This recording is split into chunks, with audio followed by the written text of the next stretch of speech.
சக்தி. என்னை தொட்டி என்னை முழு மனதோடு வணங்கினால் உன் கஷ்ட காலம் அனைத்தும் தீர்ந்தே விடும் தங்கமே. லட்சியத்தை நோக்கி அசைக்க முடியாத உறுதியுடனும் பொறுமையுடனும் செயல்பட்டால்தான் நீ வாழ்வில் வெற்றி பெறுவாய். நீ பிறருக்கு செய்யும் தன்னலமற்ற நன்மை என்ற ஒன்றினால் உன்னுடைய கர்மாக்களை நீ கரைந்து போக செய்ய முடியும். நீ ஒரு அடி எடுத்து வைத்தால் உனக்காக அம்மா நான் 100 அடி எடுத்து வைப்பேன். இதை நீ நடைமுறைப்படுத்திப்பார். உன்னுடைய பிரச்சனைகள் அனைத்தும் கூடிய விரைவில் தீர்ந்துவிடும். நான் உனக்கு அடிக்கடி கூறுவது, நீ செய்யும் எந்த ஒரு காரியத்திற்கும் பலனை எதிர்பார்த்து செய்யாதே. அவர்களுக்கு நான் என்னெல்லாம் செய்தேன், ஆனால் அவர்களோ எனக்கு தீங்கு இழைத்து விட்டார்கள் என்று புலம்பாதே.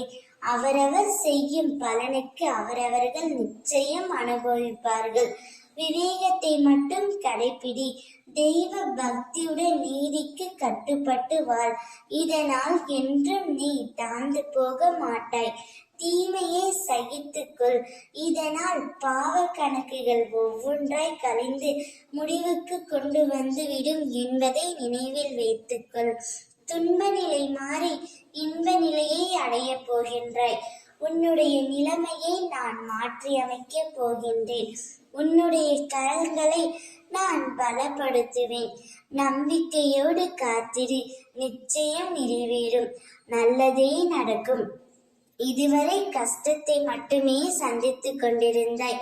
அம்மா உன்னை வணங்காத நாளில்லை. இருந்தும் என் கஷ்டங்கள் குறைந்த பாடு இல்லை.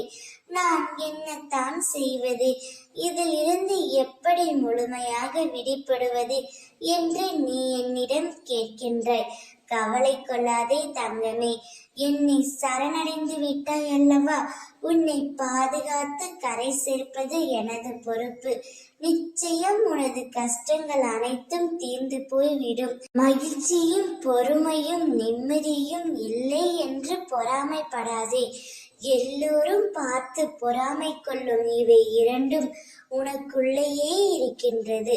உன் கஷ்டங்கள் அனைத்தும் கரைந்து போய்விடும் தங்கமே. நம்பிக்கையோடு காத்திரு. ஓம் சக்தி.